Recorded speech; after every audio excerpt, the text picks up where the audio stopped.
पे, चाहे वो 50 साल के नेता भाषण देता हो या 60 साल के या 40 साल के, वो कभी नहीं बोलता है कि मैं बुड्ढा का नेता हूँ। वो बार बार एक ही बात बोलता है कि मैं युवाओं का नेता हूँ और मैं तो खुद युवा ही हूँ। इसी बात पे मैं आप लोगों को एक शब्द के माध्यम से एक शब्द बोलना चाहूंगा, खास करके हमारे युवाओं भाइयों के लिए, कि जुल्म करती जवानी भी नहीं मांगोगे, जुल्म करती जवानी भी नहीं मांगोगे, खून में अपनी रवानी भी नहीं मांगोगे। मेरे इस बिहार और भारत में बसने वाले याद रखना, ये जब बेटा गरजेगा तो पानी भी नहीं मांगोगे। आज विशेष यहाँ तो कोई भाषण का मंच नहीं है, क्योंकि आप लोग का भी महत्वपूर्ण समय है, विधानसभा सत्र चल रहा है। आप लोग का बहुत महत्वपूर्ण समय निकाल के हमारे जितने भी मीडिया बंधु यहाँ पे उपस्थित हुए हैं, आप सभी को मैं नीतीश द्विवेदी अपने हृदय के गहराइयों से बहुत बहुत धन्यवाद करता हूँ।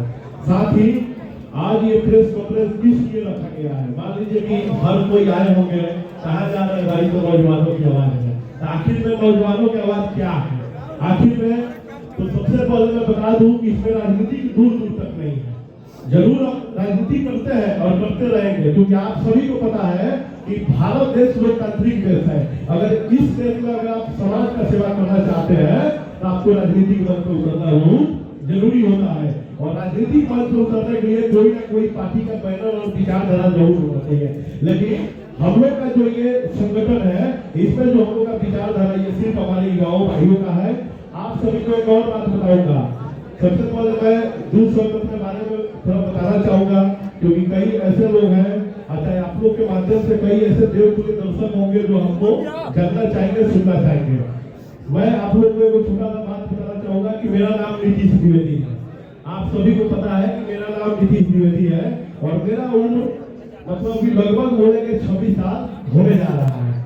आप सभी को बता दें कि इससे पहले मैं तो महाराजगंज विधानसभा, आप लोग देखे होंगे, महाराजगंज विधानसभा से निर्दलीय चुनाव लड़े थे, और उस चुनाव के दौरान आप सभी को पता होगा कि मैं कई ऐसा यात्रा किया, चुनाव के पहले भी और चुनाव तक भी। आप सभी को पता है कि एक मैं यात्रा किया, जो यात्रा का नाम था जन आशीर्वाद यात्रा। उस यात्रा में लगभग मैं 1 लाख लोगों से अधिक 50 सभा किया, और 1 लाख लोगों से अधिक लोगों से डायरेक्ट रूबरू हुआ। जब मैं वो सभा कर लिया, फिर उसके बाद मैं एक सभा किया नवनिर्माण यात्रा। उस यात्रा में मैं आप लोग को बता दूं कि उस यात्रा में 10 दिन तक मैं अपना घर नहीं रहे थे। 10 दिन तक जहाँ क्षेत्र में जहाँ जगह मिलता था वहाँ सो जाते थे, जो मिलता था खा जाते थे, और 10 दिन तक फिर अपने जनता के बीच में बिताते थे। ठीक उसी प्रकार के उस समय मैं जब यात्रा कर रहा था तो कई लोग समझा होगा कि क्षेत्र का चुनाव है। कोई ये नहीं सोचता है कि अभी तो मेरा शुरुआत है, अभी तो मैं टहल रहा हूँ, और मैं कितना ज्यादा जो चाहूंगा सामाजिक कार्य करने के लिए उतना मैं करने के लिए चाहता हूँ। रही बात नौजवान की आवाज को, तो आप सभी को पता है ये नौजवान की जो आवाज संगठन है, इस संगठन में सबसे पहले मैं आप लोग को बता दूं कि इसका आज हम लोग का प्रेस कॉन्फ्रेंस था। प्रेस कॉन्फ्रेंस इसलिए था कि कल होके हम लोग 19 महीना के लिए मैं और मेरी पूरी टीम और हमारे जितना भी सामाजिक कार्यकर्ता है, जो हमारे टीम से नौजवान की आवाज के जितना भी युवा साथी रहेंगे या जितना भी कार्यकर्ता रहेंगे, सभी लोग 19 महीना तक हम लोग पूरा बिहार का खाक छानेंगे। अब आप सोचिएगा कि खाक छानना मतलब कई बात होगा, तो खाक छानने मतलब मेरा ये बात नहीं है। एक तरफ से समझिए, कई लोग बोलता है ना कि सदन में वो आदमी बैठना चाहिए जो कम से कम पढ़ा लिखा हो। तो मान लीजिए पढ़ाई तो दूर होता है, किताबी ज्ञान है, सामाजिक ज्ञान। सामाजिक ज्ञान तो आपके दादाजी और गांव वाले समझा देते हैं, और किताबी ज्ञान के लिए स्कूल में आपको जाना पड़ता है। ठीक उसी प्रकार से हम सामाजिक कार्य करने के लिए एक तरफ से आप लोग समझिएगा कि मैं 19 महीना PhD कर रहा हूँ। क्या है कि मैं इसके पहले मैं आपको बता दूं कि ऑल इंडिया पंचायत परिषद के राष्ट्रीय युवा कार्य अध्यक्ष है।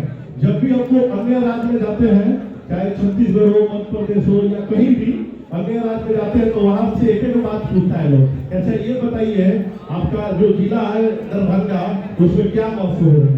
तो हम तो जो गूगल से पढ़े रहते हैं वो बोल देते हैं, लेकिन मैं अब पढ़ के बोलना नहीं चाहता हूँ। मेरा सिर्फ एक ही मकसद है कि इस यात्रा के दौरान मैं जाऊंगा और वहाँ वास्तव में देखूंगा कि मखाना का खेती कैसे होता है। मैं ये देखना चाहूंगा कि हमारे बिहार का मखाना जो 600 से लेकर 1200 रुपया केजी बिकता है, आखिर में यहाँ से 2000 किलोमीटर दूर दुबई में 37,000 किलो बेचता है। मुझे ये देखना है कि आखिर में हमारे मकाना अन्य राज्य में हजारों में क्यों दिखता है, आखिर में ऐसा क्या है। आप सभी को पता है कि हम सब जितना भी युवा साथी हैं, ये कहीं ना कहीं इस उम्र में रोजगार और अपने आप को कहीं ना कहीं सेट करके अपना जीवन का अच्छा से यापन इस भूमि में करना चाहते हैं। आप सभी को पता है इसी पटना के गांधी मैदान में कई हमारे युवा जितने भी साथी है वो सब लोग आके अपना हक का लड़ाई लड़ते हैं। आप सभी को पता है इसी बिहार में अगर कोई नौकरी निकल गया और 2 साल तक उसका ज्वाइन नहीं होता है तो आके लाठी खाने का काम करते हैं। लेकिन अब टेंशन लेने का जरूरत नहीं है।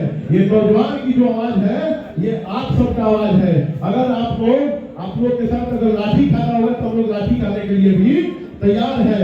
अगर बहुत ज्यादा FIR भी सरकार के संगे अगर आप लोग लड़ना भी चाहते हैं, FIR करके चाहे किसी भी कानूनी प्रक्रिया से अगर आप लोग लड़ने के चाहेंगे तो इन नौजवान के मंच आप लोगों को भी देने का काम करेगा। अगर आप लोग बहुत गंभीर रूप से अगर कोई बीमारी हो गया लड़ते तो उसके लिए भी हमारे डॉक्टर साहब लोग हैं जो आपको इलाज समय पे कर देगा।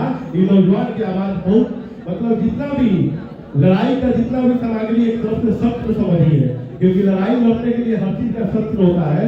अब रही बात की आखिर में इन नौजवान के आवाज से हम लोग करेंगे क्या, तो आप सभी के पता है कि हम सब जितना लोग हैं अलग अलग विंग के हैं और अलग अलग विंग का भी बहुत सारा विंग है। क्योंकि अभी तो हम लोग आज चालू किए, इसका ऑफिस भी रहेगा। हम लोग साथ में मिल के सब लोग एक साथ पूरे बिहार को 19 महीना तक हम लोग घूमेंगे और उस बिहार को सिर्फ देखना चाहते हैं 19 महीना कि अगर यहाँ के बारे में मैं बिहार में सुना हूँ तो आखिर में वहाँ पे बिहार में ये बात सही है कि नहीं है।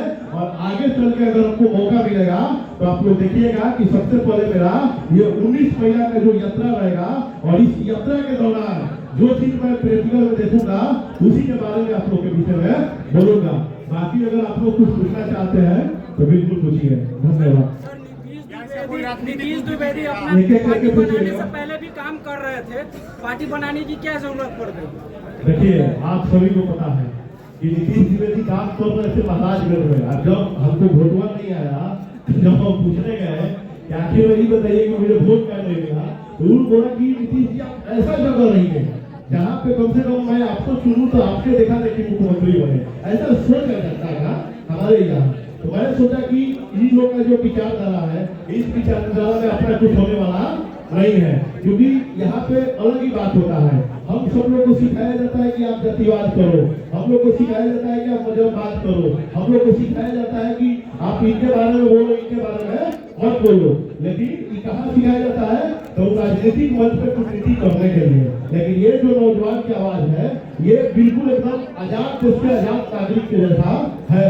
यहाँ मैं आजाद हूँ, कुछ भी बोल सकता हूँ, कुछ भी गलत सकता हूँ। अभी तो युवा हूँ तो पूरा उम्र गलत हुआ है।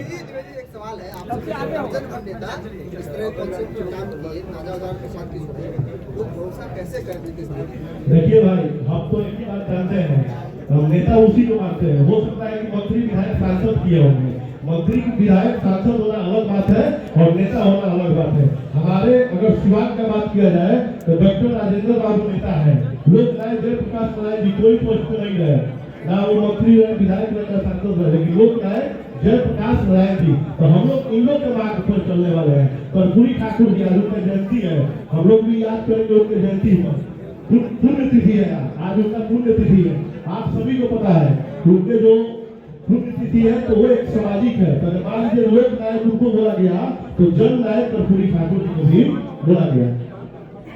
चलिए धन्यवाद। बहुत बहुत धन्यवाद। बहुत बहुत धन्यवाद। Thank you. बहुत बहुत धन्यवाद।